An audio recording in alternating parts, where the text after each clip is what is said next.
Welcome back to the NBC Network, iHealth Radio, the iHealth channel, because we're going to talk about some stuff that affects our mental health, but definitely the Sales World channel today. And again, we're talking about business strategies and something that we all do since the beginning of our humble beginnings as kids. We start communicating, and we're going to talk about strategies and key elements to communicate in writing specifically, and how that impacts your mental state. And in an environment in the world of today where really, a lot of stuff is done remotely, as we're doing this show today, businesses have been adopting this particular concept since the pandemic, and even before that it happened.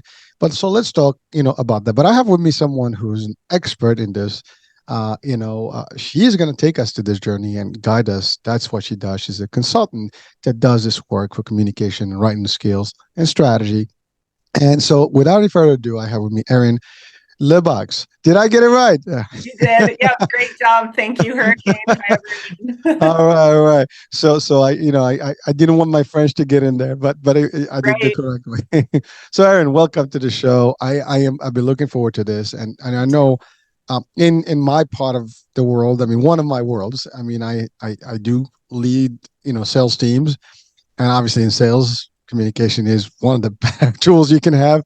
But also as a leader myself in a corporate world, and I mean, now I have my own stuff, but I do both. I do consult all this stuff, but it's really the communication is always happening. And I referred to us starting this as early as we starting in some words. We want to communicate somehow, and it gets just worse as we go. And we want to talk also, Erin, about I guess even the source of where we have problems in the communication or the writing skills. And Yeah. I think that's going to be a good place. But before that, I want just to Erin to share with us your background, for our audiences, if you don't mind. Sure. Thanks, Hurricane. Hi, everyone. Well, I've been teaching writing my entire adult life, basically.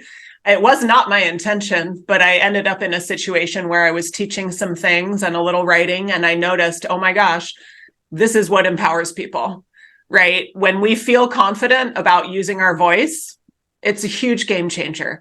So from that moment in my 20s, I thought, this is what I want to do because I know that I can make a contribution by helping people meet their own goals through writing. So I've been teaching in the university setting, a little bit around the world. And now I've switched to teaching in the workplace. So I'll show up in a corporate client, in a state agency, federal, whatever. They'll bring me in and I'll be the person who leads a workshop or consults with a project, whatever it is that they need, talking about, hey, let's be strategic with the way we speak and write. Because, especially with writing, right, someone is on the other side receiving it and they can read it however they want and they can reread it and have their own interpretation. And that's worrisome, right? So we talk about, well, what are the strategic things we can do? Because writing is actually just as interactive as talking. It's just that we don't see that person while we're doing it. Well, yeah, thank you, Erin. Well, so a lot of things there. I mean, you've pretty much been teaching in different environments to write in. Now, I want to just pose on that in this particular, piece of the discussion, because I want to go to what do you think about I guess the progression of writing skills in the modern age in the last couple of decades. And the reason I'm asking this, because you probably noticed this, and maybe people are watching and listening right now, you might wonder, like, the skill set today in writing has really gone down. Am I the only one who's observed that, or at least had this feeling, or maybe not? So, Erin, just share with us your views on what has been done and why is I mean, it was Shakespearean back in the days, Right, and we're right. far away from that style, right? But it's kind of diluted to a degree. I don't know if it's a generational thing, if it's an education thing system, where we need to pay more attention to it. But it does impact everything else, as you said. One thing is key. When you communicate in writing, there is no visual effect. What you see is what you get. And you're right. Everybody has their own way. I mean, as simple as if you put I guess the capital letters instead of the lowercase letter, people get offended, right? So Yeah, yeah. so a tone can be perceived even if it's wrong, even if it was a mistake. But that's the thing. But there's got to be some reason why we got to a point where we have this, and how we can get away from it. So that's my first, just introduction, because as a teacher of writing, you Mhm. probably are very picky about the styles and communicate and how to present it and how to start the discussion, how to do it correctly and all that. So hit us with all that.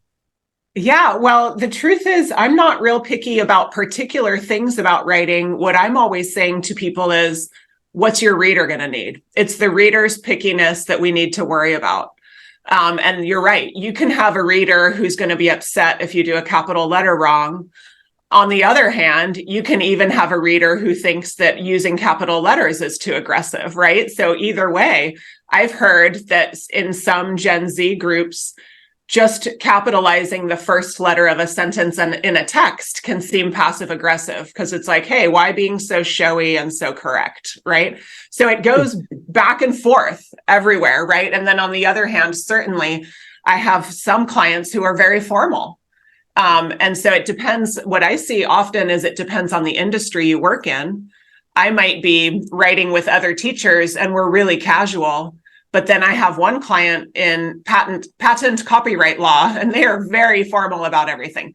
So we do want to care about the particular needs and preferences of our readers. And so as far as language changing, you're right, it's evolved. Some people say devolved. I'm saying no value judgment. It has changed, right? It's grown, expanded, contracted, like everything. And what we're seeing now is people using writing in different ways for different reasons. So I agree, we've gotten briefer.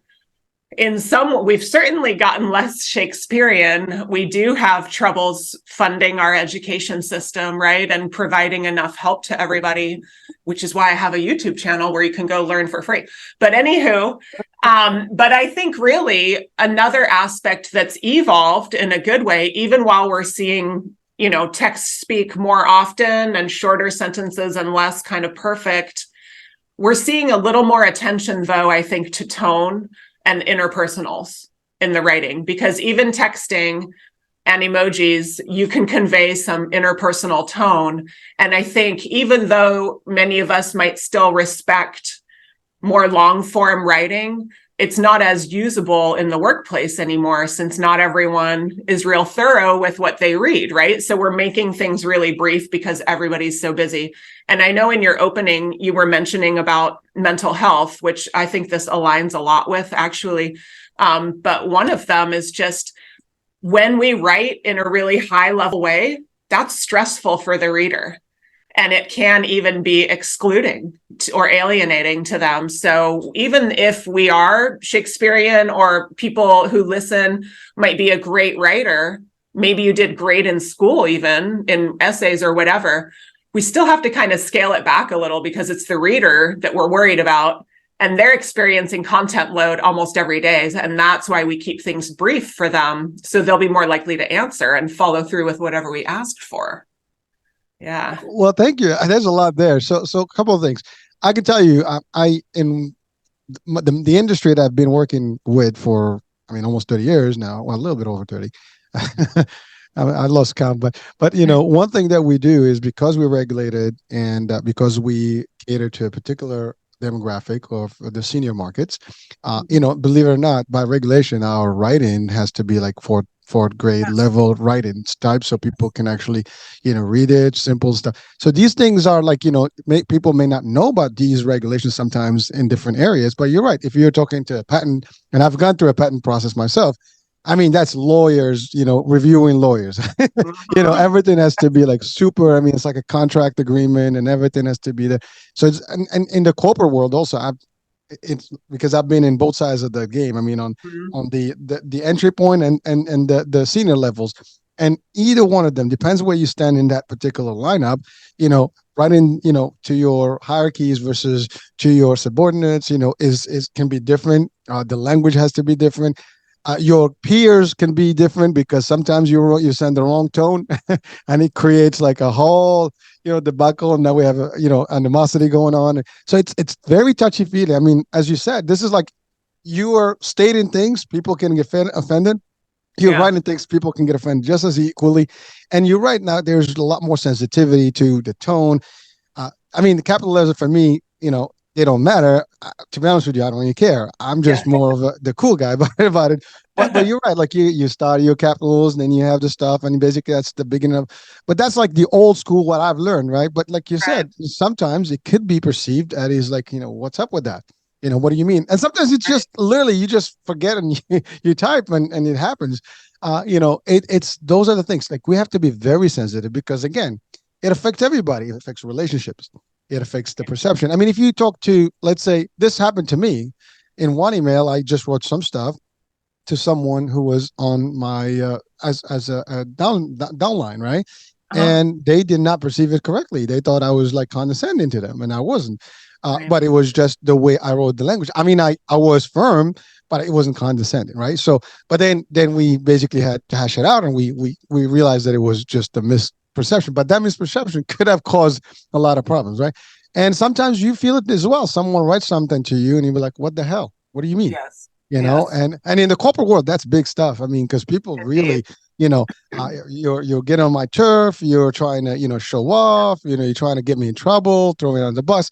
You get all kind of expressions being put on the table, and those are the things that we need to be more aware of. Now, ultimately, as you get more experience in this world of writing and communicating through emails and memos and things like even policies. When you write policies, that's another one. But really, people have, as you said, I love what you focus on. It's not so much about what I want and how I write it. It's really what you're going to get from me. And if I say the wrong thing, and by the way, sometimes this true happens to me, happens to almost everybody. You think one thing, and sometimes you write it, but it doesn't really convey exactly what you had in Yeah. mind. Yeah. So you have to review, and so there is a protocol about this. But so Erin, let's talk about that. What are the protocols? Because I love what you said. You go to these meetings. I mean, from the feds to the state to the corporate world, varies a lot, and you're the one who facilitate these things. How does that experience work for you?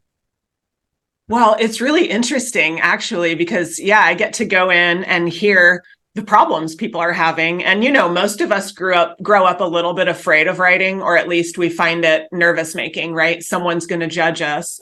That's what we were taught in school, that writing is in order to try to prove yourself and get judged, right? And so now we've all grown up with this myth that writing is just to show what we know. And then we end up writing each other emails that go on and on and on, where I'm showing you everything I know, but that's not what we want. So when I go in, it's kind of like what you said, Hurricane, where you're saying as you write to different people, the language has to be different. We can't write the same way to different people as to others.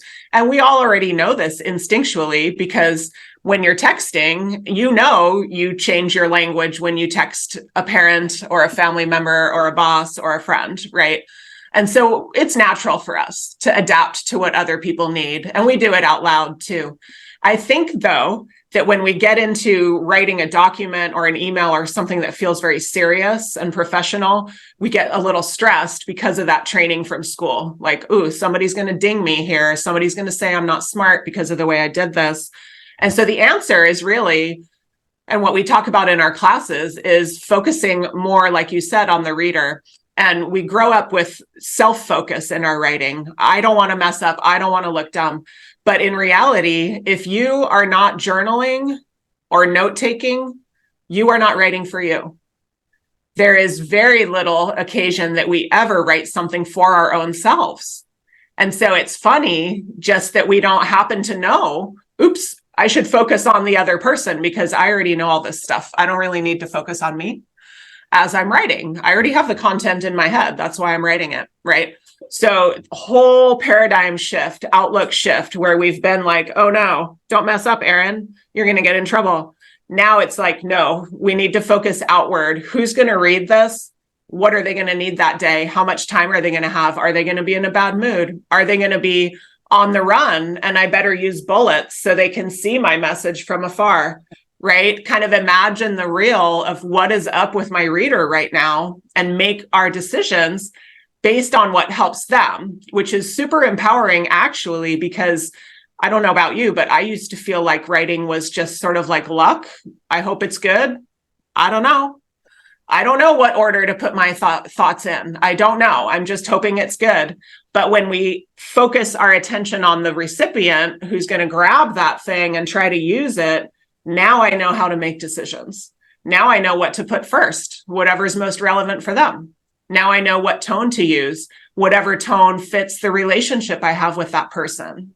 Right. And so it's actually empowering to stop and say, you know what, it doesn't really matter how anybody did in school. If you're in a situation at work and you need to write to someone, you are the one with the knowledge. Stop and think about that person and what would work best for them, just like you would do if you walked into a meeting with them. Well, Aaron, thank you. I mean, I love what you said about the concept of like, almost dumbing it down for a level where it's a lot easier. It's just the bullet points and right to the point. I think sometimes we overdo things. I think a lot of us make that mistake. I think I've been there, guilty as charged at a point, but you learn over time that that may not be the best way to do this. Actually, Right. what you mentioned is so true because I had two leaders that I reported to at a point in my life. And one was very meticulous, about like, how you write it and how you place it and all stuff. And the other one was like, I don't need too many things. Just give me what the bullets, point one, two, three, four, what you want, and what we're gonna discuss. That's it. I mean, the emails were that short. I mean, there's like basically, here's the point, what we discussed, boom, boom, boom, and that's it. Is it urgent? Is it not urgent? Literally, you determine what that level of priority on the discussion based on what you wrote on those emails, and it made the whole difference. On the contrary, on the different leader, same role, we had to really express ourselves differently because we needed to clear and show that we understand and what we need, and almost expand on the thought, as opposed to just basically here's the topics, boom, boom, boom, and then we'll have the discussion later. So it changes from one person to the other, and understanding being in the middle of this, or at least being a recipient of that as the Yeah. one who is going to make that decision. You can get in trouble because obviously if that's your boss, you don't want to Yeah. mess up with your boss in a way, right? And so you have all these things, and it gets intimidating sometimes. And you're right, in some circles, you're worried about how you're being perceived. Right. So I'm telling you, I mean, English is my fourth language, literally. So I didn't grow up writing English, and now it was all French originally, and well, Arabic and French, but French was actually my major, like my main administrative or like school language. Yeah. And so I learned English as a second language. I went to the special school stuff even as a kid, but I mean I grew up. But so ultimately, my writing skills would have always been less, I would say, and that's not true. But over time, you learn that that's not the case, and you learn to be better at it. Right. I mean, Right. I write all my stuff now, but back in the days, I had almost like an intimidation. Like when I write something, I'm always wondering like, how is it going to be perceived? Is it going to be like because my English is not the best tool I have? So it was that kind of like, my God, like you're always Yeah. thinking three times, and it does have a nice effect on you because your self esteem gets a little bit twisted, and all it takes is one person making a comment. Ooh, Right. that actually really Right. hurts. It hits a button, right? So again, I'm giving you my experience, and folks, that are listening and watching right now. If your English, let's say, or by the way, any language for that matter, doesn't have. We're talking about English as a primary, but it could be the other way around in a different country or whatever. And your main language is different. You have the same situation. This applies everywhere, folks. So that's actually been my experience. It's very Mhm. difficult. Yeah. And then depends also who you communicate. As you said, you send this something to your compliance officer. Right. It's one thing because now CMS or like whoever regulatory department is going to be looking at it. It's very difficult how you do it, how to choose your words, how to choose your style. Now you said you go into these meetings. Um, can you give us a little bit of a picture of like who can be in these meetings, just to Yeah. share with our audience, because that's kind of vary, right, by I guess client. It does. Yeah. Yeah. And that keeps it exciting, So sometimes it'll be a specific team. Like I recently had an entire team in a bank that was all IT. And it was because the CTO was kind of like, I care about communication. They had been worried that the IT engineers had been using language that was too high for everyone else. And it's not, too high in their specific area, right? And it's kind of like maybe some of these ideas are going to end up going to the board. They're all educated people, but they don't need to spend time fighting through technical terms, right?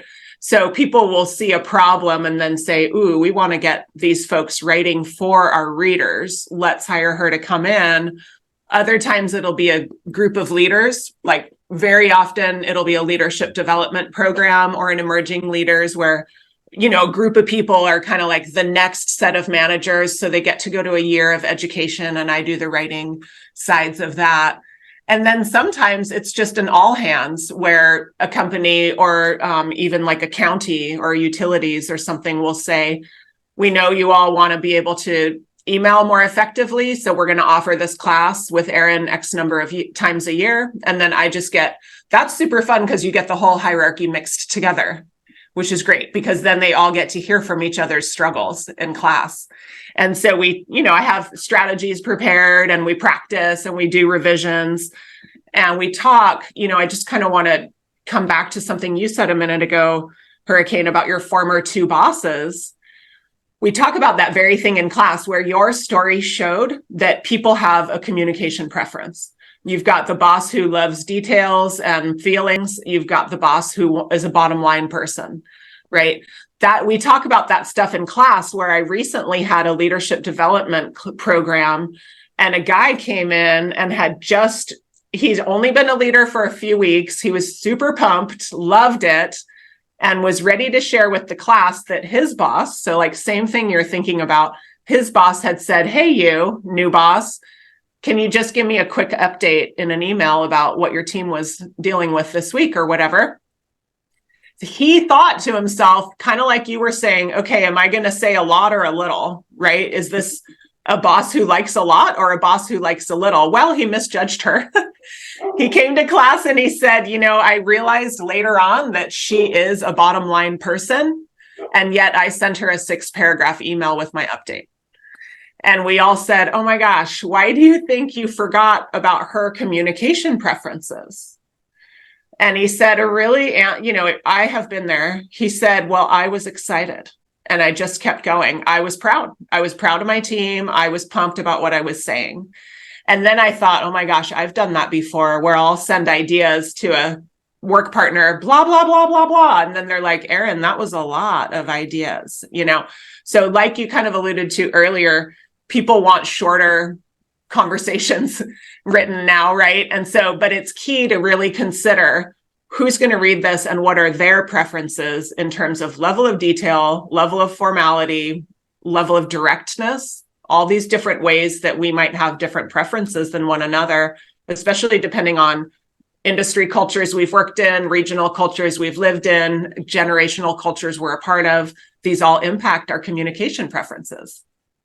Well, thank you. And again, you're touching on all these points that I think everyone watching, listening right now must be in somewhere there, because it doesn't matter if you're listening and watching, you're working somewhere, or you're learning to you're doing some sort of communication writing, whether for fun. I mean, it could be just sending a communication to a company or anything, or it could be just communicating with friends. It's the same thing, but it does. But by the way, what you said about a new leader usually has that problem, and I do leadership trainings as well, and again, guilty as charged. When I first started, I mean, I've been leading teams since 1995. And, as a new leader, you get that feeling like you want to prove your point and you want to do this. And at that time, it was just a manager. And I do a big difference between what a manager, a boss, and a leader. Those are different concepts on their own. But the idea is when you're new, you want to impress everybody. And and to your point, I want to show that I can do. And then at the same time, I want to also highlight all my team and show the success. But really, we did 200% of target. We had, successful month. A quarterly was the best quarter in the last. And this actually is a practice that eventually, as you go further in the ladder, you will see that, for example, if you get to meet a board, the board doesn't want to hear the whole thing. I mean, they want to hear boom, boom, boom. Give me the pitch, right? The quick elevator pitch thing. What's our successes, what we need to do, what you need for us, right? And so these things kind of make a difference in different ways. Now, and by the way, what we're saying, right, what I'm talking about is for everybody to learn. It doesn't matter what stage you're in your career path or in entrepreneur or otherwise. These are things that you can practice, and they're going to benefit you one way or the other. So now there's one thing, Erin, attention spans. Yes. What do you Good say to point. that? Yeah, well, we have to be realists as writers, and we're all writers, like you said, right? Even texting, putting up a post on Teams, whatever, sending an email. We're all writing as a form of communication now. And yet we're doing it in a situation where people are not so into reading, right? So it's kind of a tough situation because attention spans are limited, mainly not, not because we don't want to care or want to try, but just because we have too many things to think about all the time and notifications and content all the time, the clutter, right? So yes, attention spans are shrinking. And what we're finding in my classes, even this week, people were kind of confessing, right? We've all done it when they've sent an email to a lot of people and no one has answered or replied with what they wanted. And we realized, well, it was simply too long. And I'm now doing, when I write a message of any kind, not a document, but anything that's going straight to a person, I take things out before I send it. I don't add things. I take things out when I go review. What do they not need right in this moment? I'm taking it out. Because if we send somebody a message with 10 items in it, they're not going to read 10 items. Might as well send two, and then they'll probably read them. So we also want to use a lot of visual tricks to make our writing scannable, skimmable. Not everyone has time to go through the whole paragraph. So that's why it's helpful to use headings and bullets in any kind of document or message, even just an email. Even I'll do it in, I'm commenting on someone's chat in Zoom. I had 3 reasons I like this. 1, 2, 3, right? Try to get away from paragraphs and into things that someone can just see. Even we can imagine them reading it on their phone. Oh yeah, look at that. Looks like I have 3 things I have to do later because they showed it in bullets. So anytime you find yourself frustrated, like, how come no one answered? Usually when we look within, we can find, oh yeah, maybe it's because I kind of said a lot. And try sending it again, saying a fraction of what you said previously and see if you get a better answer. And also spreading out the things you did say with more white space in between, like with headings and bullets. Well, thank you. Well, the reason I said that is because, like, again, depends who your audience is, right? If Yeah. someone is really busy and has too many things going on, and you're like sending, they're not going to go through the whole thing. They just want, like, what's the highlight? What's that bullet, right? Actually, I'm Yeah. one of those folks. I mean, I love the I do too. you give me 3 bullets, I can actually talk about all of them. And it's Right. funny because I'm looking at your wall. Your wall. I think that's the book, right? And Mm-hmm. just Mm-hmm. looking at it right now, high value writing, right? The real strategies and stuff. That in itself, to me, Target. exactly, it tells me exactly what the book is about, and we can talk hours for that, right? But it makes a difference, especially, like, as you said, if you give some visual effect to help guide that discussion, makes a difference. Right. Right. So so now, Erin, I want to talk about. I mentioned the scenario where I had that email that kind of was I guess, conceived or perceived, right? But that actually goes to the discussion of authority versus being firm, especially as new leaders. There's always that power trip that comes along with that, and that little Mm-hmm. chip.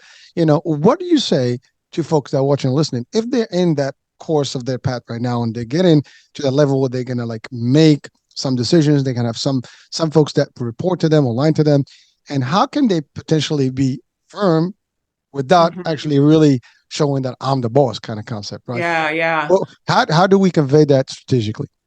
Yeah, you can convey that kind of information without feeling like you're being aggressive. So I'll kind of talk here about sort of the desire in that case or others to say something negative or critical, but in a way that maintains trust, right? We've got to, like you said, there's a relationship behind everything that we write. And sometimes people will say, gosh, I don't want to take all that time working on my message. And I'm kind of like, well, do you want to spend an hour later having an argument with the reader? Spend the time on the front end, right? And so what I would do in those cases is you can actually be pretty honest and transparent, even about critical topics, if we're careful with a few specific types of words and phrasings that can put people on the defensive. And one of those is simply the word you. So we can say, I don't like this idea pretty easily without offending someone if we manage how we use the word you. So for example, I could be like, maybe you turn in a report page to me, you did the appendix, and I'm like, why didn't you put a timeline in your appendix? And you're kind of like, yo, I thought about it. I have reasons. Don't accuse me. I tried, right? And I could have just said, let's add a timeline to this appendix.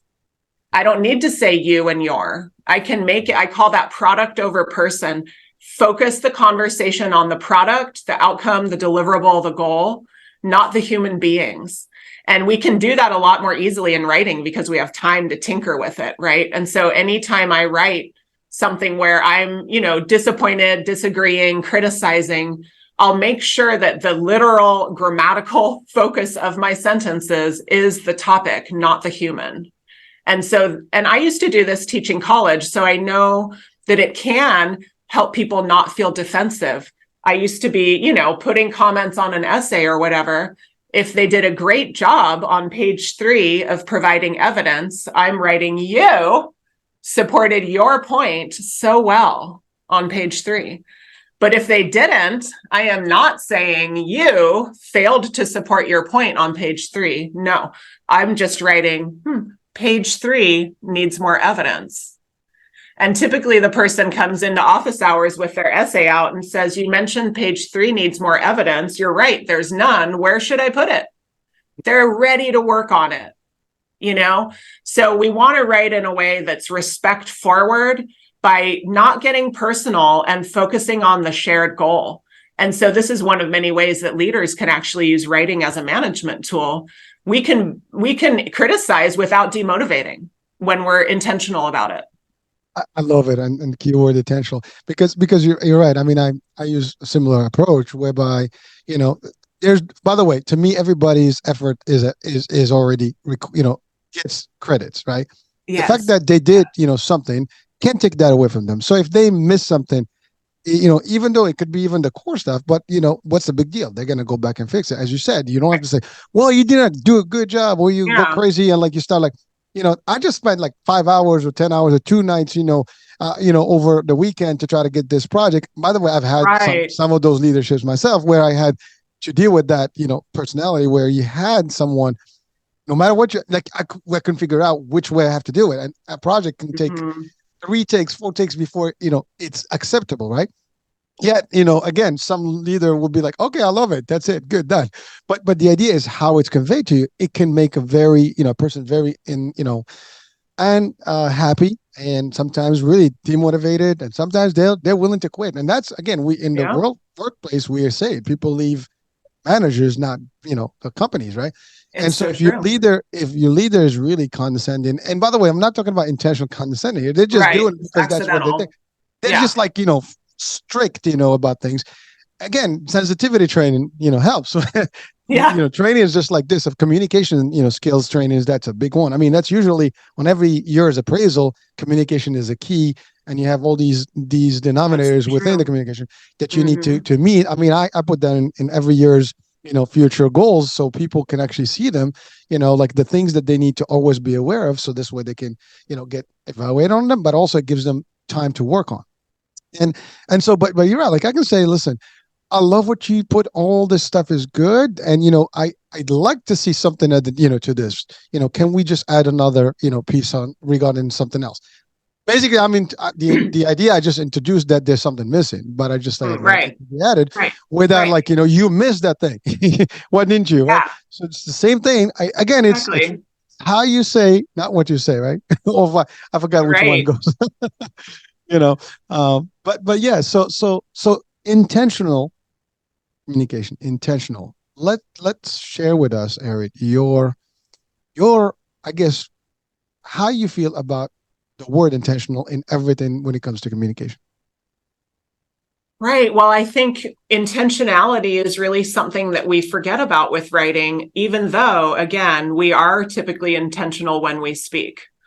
Even when we're, in a heated moment, even if someone is having a disagreement with a significant other, we try to stop and think, okay, how could I phrase this to make this conversation productive? Right. So again, it's like what you were just saying about why, beat the person up for not finishing. Just say, let's finish this instead of why didn't you finish it? Goal oriented. We want to be goal oriented with our writing, the goal being something productive, right? Not to satisfy our ego or our irritation, but to do something productive.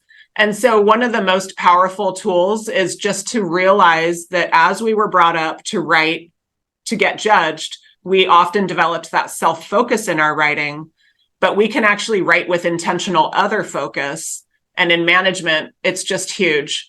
I was working with a young woman who was in her second career job in her 20s. And, we're all hearing about different generations and how we're having trouble retaining talent, right?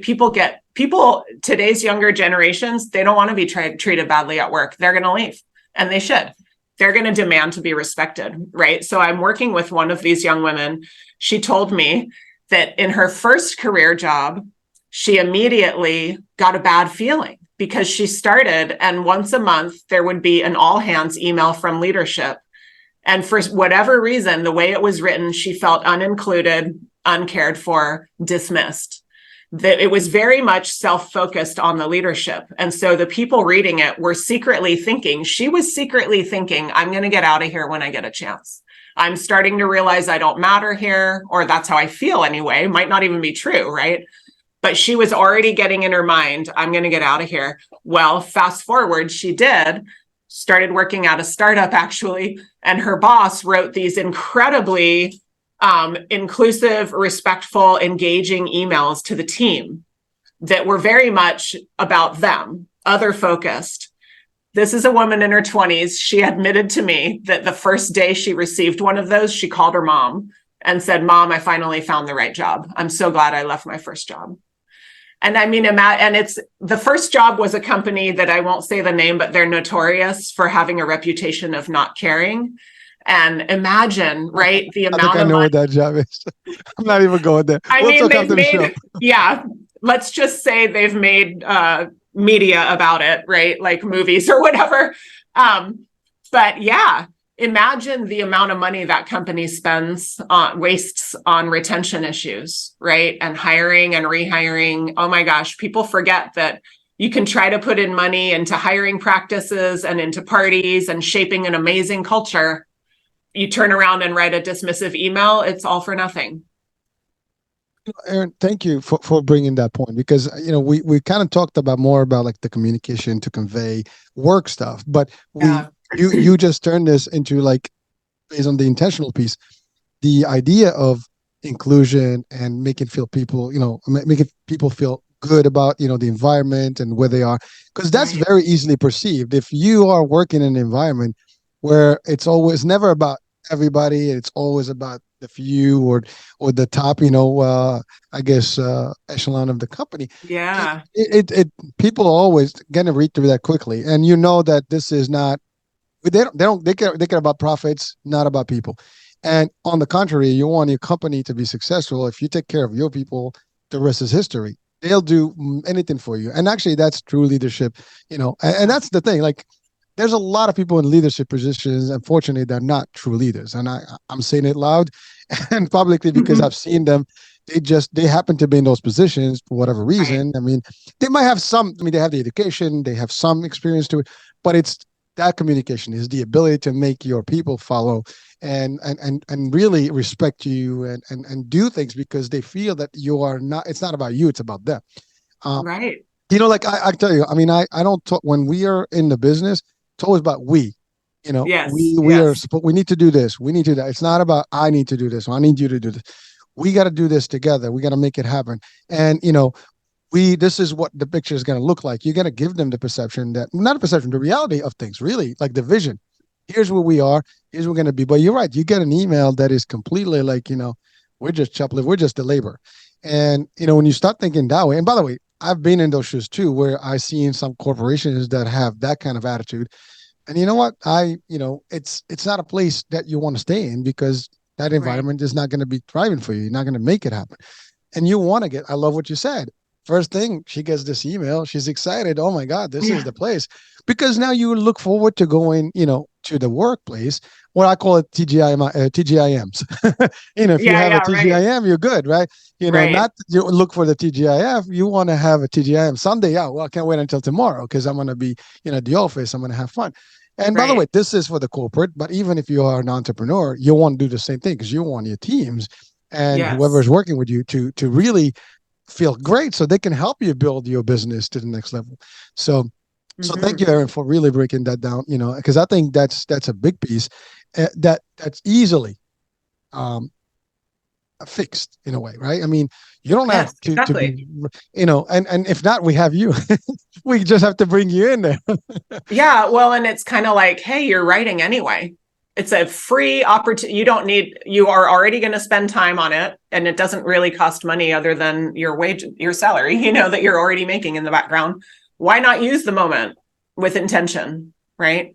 And that's what I try to help people with my courses and YouTube videos of you can do this in a purposeful manner that you feel confident about and that has reasons and purpose behind your writing choices, and that then you're going to get the business impact and the relationship impact.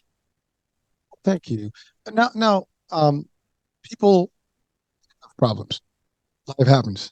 We all have them, and in the environment of business, it's very common that people around you are going to have personal stuff, Yes. health, personal issues, whatever. There's always something going on in everybody's life, right? Now, if you want to communicate with folks that might have these things happening, what would you recommend, Erin, to people if they want to convey empathy and they want to be like, sensitive, and Mm-hmm. still kind of, and supportive? What would you tell people? How can they possibly do it strategically? Yeah, well, this is going to sound like too small to matter and also too grammary, but it's only one thing and it has a massive impact. I think we don't realize that the verbs, the words that show what we're doing, our actions, those carry tone and sometimes accidentally judgment. So when you talk about people on your team or to or about people who are struggling, check the verbs you use to represent them. For example, if I know one of my direct reports is struggling and, Belinda, right? I'm like, oh, Belinda has this new project. And if I talk about her, Belinda has a project now. Belinda is now doing this project. Belinda is now going to be part of this process. It sounds kind of plain. But what if I say Belinda will now oversee the process? Belinda will now direct the process, supervise, manage, use verbs that give power to other people. We can actually empower people. And this is a huge role as a team lead because you're going to have somebody shy or feeling unincluded or feeling worried about speaking up, or maybe they've really actually been unincluded, right? And the way you talk about them through the verbs can do a lot. And so even, little things in a meeting where maybe Rebecca spoke up and doesn't normally, right? And you're like, ooh, I want to make sure Rebecca feels good about speaking up, instead of just saying, oh yeah, remember how Rebecca said this thing earlier? Say something like, hey, remember when Rebecca taught us blah blah? Remember when Rebecca explained or shared her expertise? So it's in the actions that we can talk about each other in a way that empowers. And then sometimes you'll hear groups who've been typically not as empowered by society, whether it's lower ranked people, women, people from certain backgrounds who feel like they haven't been put forward in a particular industry. What we all do is we get together and describe each other with strong verbs to show each other's experience. And we also name drop each other so people don't forget what good stuff we did. So if you're in a meeting and you're the one or let's go back to Rebecca, no one's going to remember that she spoke up later on. Then it's my job to say, remember earlier when Rebecca shared that one insight? So a couple ways that we're going to bring people in actively on purpose by using their name, using strong verbs, making sure that they're actively included.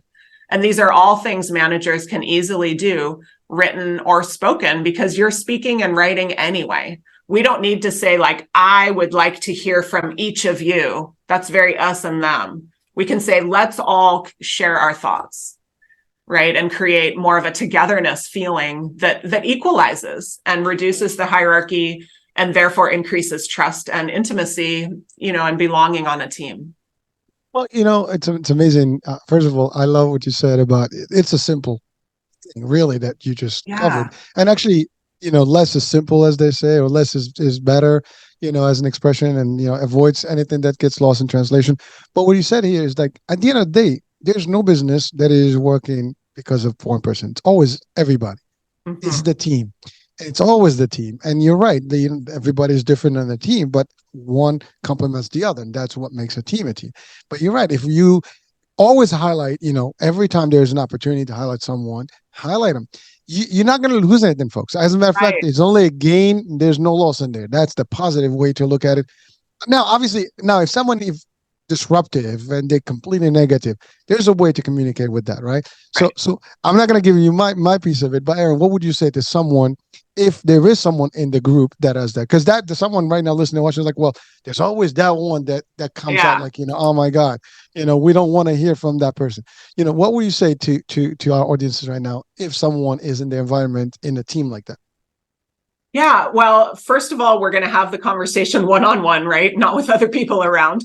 Yep. And I have experience with this, not only from managing in a college, but before that, when I was very young woman and started teaching, it was at a high school, which was not a successful one. And I wanted to teach there to try to provide assistance, for people. And so I had to learn right away, how am I going to be able to tell someone, please don't do that? In a way that's going to let the class continue, right? And that's what managers have to do at work. And typically, my advice is to make sure your language is all about things that are observational and observed with evidence versus claims and opinions. And so we don't have to say, you sound self-centered when you do this. That would be an opinion. But we can describe an observation, like I noticed that in the meeting after you said these two things, these three other people never spoke again. And I'm observing this is the impact I'm seeing, which is different than I have an opinion about what you're doing. And let me tell you, because we can then walk into assumptions. And people will think, well, that's not why I said it. I said it because last week you told me to speak up more, right? We don't know. So we have to approach it giving the benefit of the doubt at first, but using observational language can help, again, keep the individuals and the personal heat out of it, but still be able to say, this was not effective when you did this. Thank you. Well, Erin, one thing on emails, right? Especially when you communicate in writing, what would you say to people to avoid? I mean, I personally, try to always avoid like putting names, putting stuff. Also, look who you're sending the emails to, because sometimes you reply to all, and it's disastrous. Yes, it You, is. so what? How do you? What is your advice to when someone is really trying to, I guess, to put an email together for whatever Yeah. communication is? How do they kind of prepare themselves not to fall into these mistakes? Well, two things I'll share. One is it's so silly, but read what you wrote aloud in your mind or really aloud in a snarky voice, in an upset, sarcastic, snotty, snarky voice. Because you don't know. I might have said something innocent like, hey, I hope you liked the session. If you still need more info, shoot me an email. Well, what if my reader just walked out of a meeting where they had a huge argument? They're in the funky mood and they read it, whatever I said in the beginning, thanks for coming to our session. If you still need information, and then they're like, what are you calling me an idiot? Because they're in that mood. I never meant that. Right. And so we don't know our reader's mood. And so it helps to read with that in mind. But other than mood, I would also say, before you send your email, go in there and judge each thing you've said through this concept. Does my reader need that point now, later, or never? And start stripping out the things that you are saying later or never, and you will find them. I try to be concise all the time. And just 2 weeks ago, I wrote this whole thing to my client. And then I did now, later, never analysis on it. I literally took out like 2/3 of the email. And some of it I never ever did tell her because it was just stuff that I thought was important. And I realized it was not important for her. And so we need to orient our message to the person, and we need to make it not super long. And using that now, later, never analysis will help you with both. I can relate to that. I mean, that happens all the time. I mean, when you write something, first of all, there's always that, like, what we think, what we say in our mind, and what we put in the paper. Sometimes you're like, that's not what I said. I mean, or sometimes you're missing things you're saying because your mind is put in like it's real, but you didn't. You miss a couple of words that actually make the whole concept correct, and you Yeah. missed it because you skipped them. But in your mind, I thought I put that in there, but you didn't. It happens to the Right. best of. Again, it happens to me. I don't know, Me but too. Yeah. if you're watching or listening, folks, it might happen to you. But you got to be aware. But I love what you said. Read it out loud, and read it to a point. Like, to your point, it's the same concept, same words can be Yeah. perceived based on the tone. You know, Right. did I tell you to do that, or did I tell you to do that? I mean, it Yeah. could be the same thing. We can use whatever phrase you want. If you use it at a different tone, it will be perceived differently because, to your point, it's not me. That person It's them. receiving, Yeah. they they're just having a bad day. And you're right. Right. We all have those, right? you know, and when you have one of those, everything seems to be negative. And the first thing that's going to Yes. irritate you, that's the person that's going to get the hit, which basically, I Right. didn't mean to offend you, but now you're in trouble because you did They're it this way. offended. Yeah. Well, Yeah. so Erin, you said I do everything concisely. You just say that. So what what is the advice to give our audiences if they want to write? How easy can they? What are some of the tips to really write precisely and concisely? Yeah. Yeah. Yeah. And that is funny that I said that because I've had to work at it because I've always been a wordy writer. But as I've taught in the business setting, learning more and more, this stuff has to be tight and brief, right? So I've developed strategies that I share with students. And one of the best things you can do, which I also do, is when you have a wordy sentence, you don't have to go in and edit, like cross out tiny words and take a long time. You can actually just change the order of the ideas in your sentence, because any sentence will become more concise if you put who did the thing in the beginning. And then what did they do? So I always say front load. Front load meaning we want to put important stuff in the beginning because not everyone reads the whole thing. But to be concise in a sentence, just front load who and what. Put them in the front.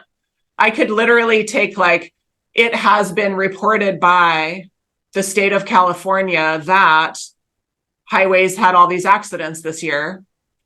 Kind of like, I don't even want to listen to myself say it. If I put who did something in the front and what did they do, state of California reported highway accidents. We're done with the whole concept. So anytime, again, I was wordy too. Most people, probably 80% of people, are wordier than they want. All you have to do is start changing your sentence order, put who did it and what did they do in the beginning, and watch the fluff words fall away. It's super easy. I have videos on it with examples. You can just do a couple empowering strategies that take like 5 minutes to learn and make all your sentences more concise just by leading with who and what. Thank you. One thing you mentioned, Erin, that's important is the concept of like when you were writing to your client and you kind of figured out, like, well, there's a whole 2/3 or 1/3 is gone, right, after you reviewed it. Well, what I wanted to ask is this: people sometimes write with feelings, and so they're like expressing their own feelings as Yeah, opposed to, right. like, I'm sending you a message, but I'm like also sharing my whole view and things about it. Does that even Mhm. matter? I mean, really, it's, if I'm sending you, I want this one, two, three things, or I want to share with you one, two, three things. You don't care about my feelings or what I think. You just care about give me the bottom line Right. or the items in there. Now, if you request that from me, maybe you'll tell me, give me some examples. I'll throw those in. But sometimes we do it by we're overdoing, as you gave that example of that first person that was in leadership. I just wanted to Right. impress and do more. But sometimes you don't want to do that, right? So how do you tackle that how can people really easily manage that? Well, yeah, because typically almost any of us probably should say yes than we're planning to in most emails, right? Because of the whole thing where people aren't reading very much right now. And so I think whether it's feelings or other things, we have to really gauge, is this for them or for me? And so back to going through, because when you were talking about, and I've done it too, where it's like you want to explain, I really like this, I care about this, I'm so pumped. But is that now, later, or never information? Probably it's never information. And it's not because your reader doesn't care about you. It's just that the reader is walking into this message looking for something else potentially than what's on our mind. And so we want to always order things to what's relevant for them. Like if I write a paper on extreme weather for people around here in Northern California, wildfires are going to be at the top of my report. But if I revise it and I send it to people in Florida, I'm now going to put hurricanes and floods at the top, right? I'm always going to be thinking what would be the best thing for my reader. And then after that, I'm just going to leave it out. And that's, so there's two levels of concision to consider. One is the holistic. How much stuff do you say in your message? And then the other is the sentence level. Are we using wordy words, or are we just getting right to the message by leading with who and what and keeping the sentences tight also? So we want to do both in a perfect situation. Thank you. By the way, when you earlier spoke about the IT example where they were too Yeah. technical, that's another thing I think that's worth highlighting quickly is that everybody's got strengths, and sometimes you have skills and your writing could be the best, and you could be a doctor or some sort of background where you really have expensive vocabulary, but Yeah. most of the people will not understand it. I mean, you have to like bring it down to the level where it's simplified, right? So Right. so I just wanted to highlight that. And the other one is uh, we're in a sensitive world. Especially in the workplace, there's a lot of rules and policies and laws.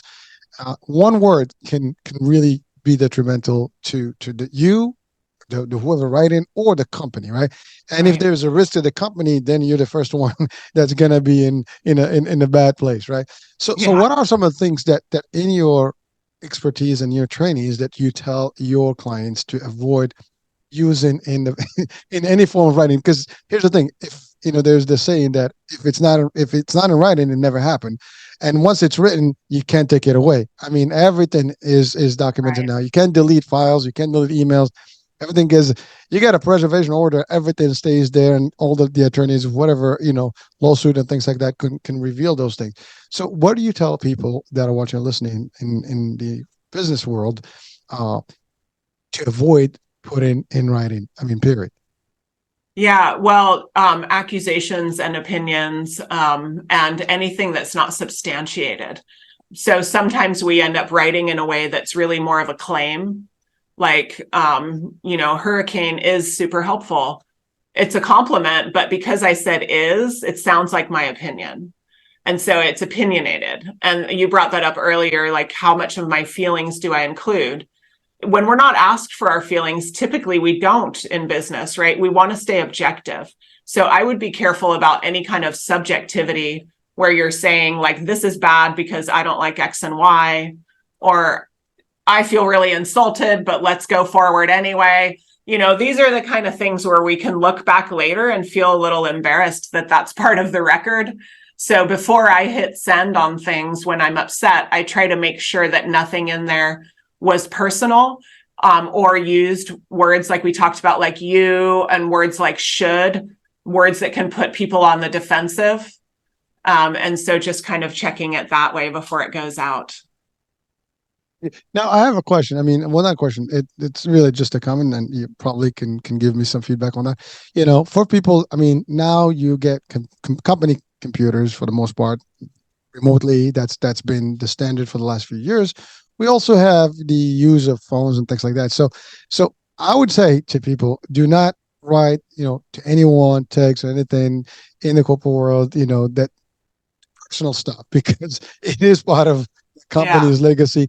And so whatever you say on a personal note is still going to be there if there's any type of challenges or situation or legal Right. things. I mean, that just my take, and because I've seen that happen in the past. You're obviously you do this for a living, and you can see these things. You know, uh, have you seen, by the way, anything of that actually was detrimental? Oh, let's see. Yes, definitely. Because the problem is when we're reading something, we're always interpreting it. And then since we can save it, we can reinterpret again and again and again. For example, even something as simple as an email that just says, "Are we on at 5?" and doesn't say, "Hi, Erin, are we on at 5?" or whatever it is. I mean, I personally, it doesn't bother me too much, but people will tell me, "Why didn't they say my name? Why didn't they say hi?" And now they're going to stress about that, right? How much time are they going to waste stressing about it? And so I think what happens is people can start to try to read tone into something because it's written. And so that's kind of back to that reading it aloud in a snarky voice idea. Well, again, to be honest with you, I mean, if you don't, it's not work. Don't put it in writing. That's it.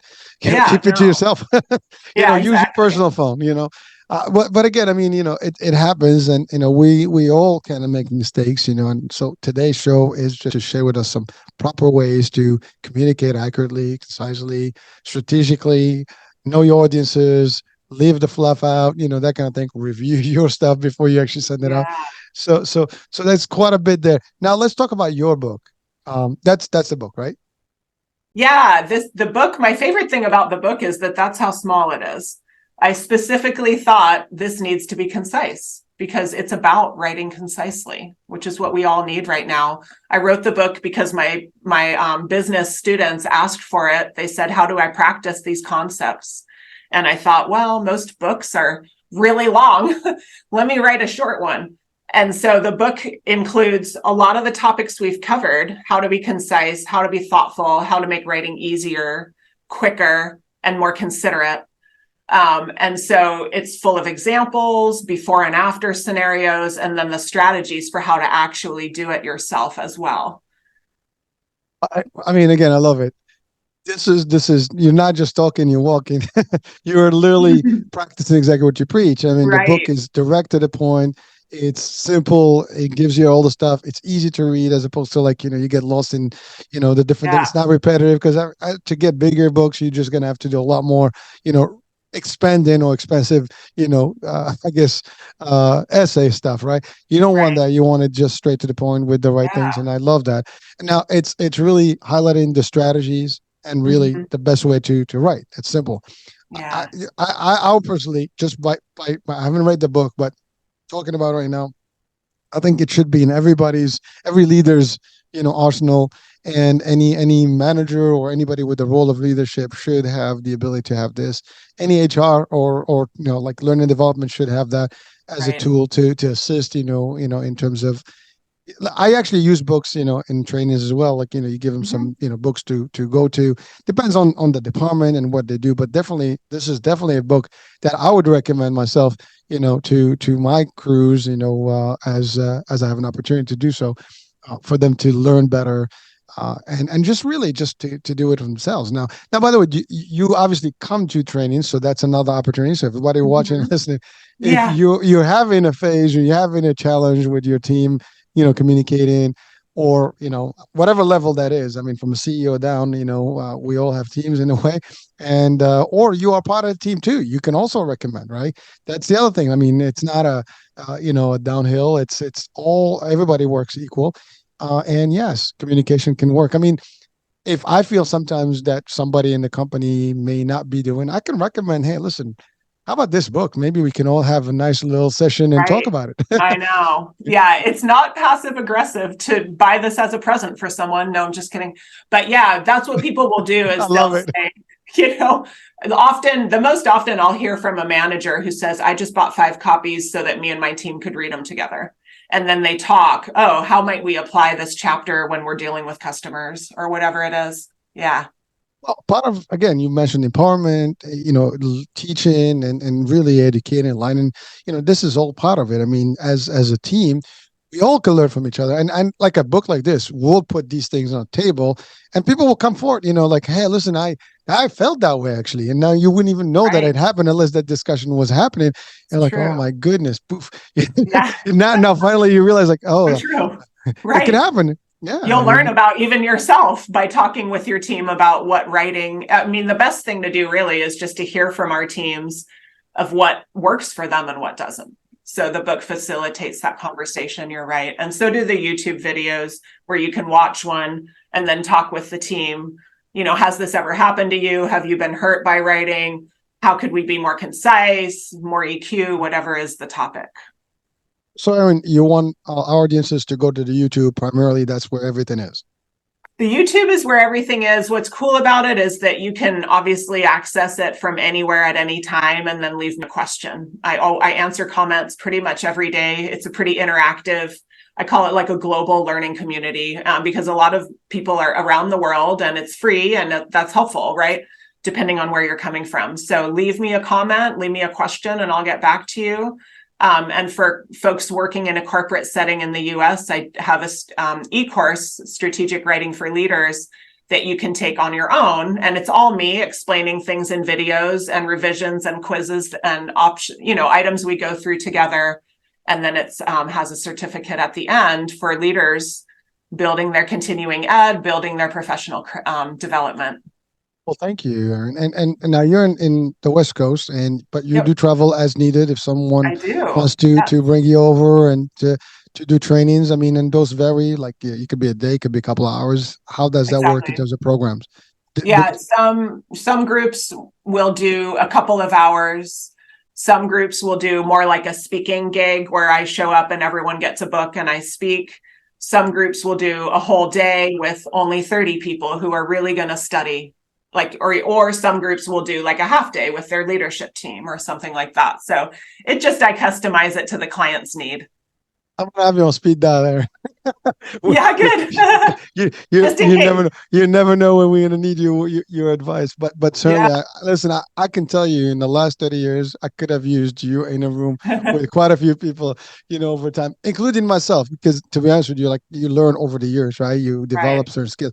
But you don't have all that up front when you start. So this is an excellent, tool for people who are starting. But even if you're an expert in whatever you're doing in the corporate ladder, you should be able to always revisit these things and refresh and make sure that if not you, your teams are part of it and stand in. And it's only going to make them better. The communication will be better. The results will be much better, and the performance will Right. definitely be there. All right, Erin. Well, listen. Any last words of wisdom to conclude our show today? I guess I'll just conclude by saying, folks, there is not one correct way to write. Writing is always circumstantial and situational. So if someone says that's not the right way to do it, it's not really possible for that to be true. It'll be right or wrong for a given situation. So you're better off spending your time analyzing the situation and the true needs than worrying about grammar and the details. It's the situation is king, right, when it comes to writing versus I heard this idea in class in 7th grade. Doesn't matter. What matters right now is the situation. So use your own sort of logic and presence of mind and you can figure it out independently. You go. There you have it, folks. I mean, that's as clear as it gets. Yeah. Well, Erin, it was a pleasure having you on the show Likewise. today. Thank you so much, and we'll definitely stay in touch. And so, Yeah. folks, there you go. Please do check out the YouTube channel. I will be actually there. I will Check it subscribe out. because Yeah. I can definitely use those videos, for myself, and definitely share the wealth, to folks that are looking. And again, to your point, it's available. It's free. Why not, right? Why I mean, not check it YouTube out? is such a great place to I get learn information. everything there. You can learn how to fix things in your house or whatever. So we can learn to write there. I don't need school necessarily. No. Experts are in there, right? Yeah, And that's that's really what it right. is. And of course, the show is available, so there's a lot of nuggets here as well that you Yeah. can take. I will share with you this. Please feel free to put it up there if you want. I don't know if you do your shows on YouTube as well, but it's I'll yours take to. clips. Yeah. Yeah. So Definitely. I'll send you a copy of it, so it'll be yours to Thank you. dissect as you wish. Yeah. So that's about it, folks. So we'll be talking soon. New day, new show, new topic, new guest. Bye for now. Thank you.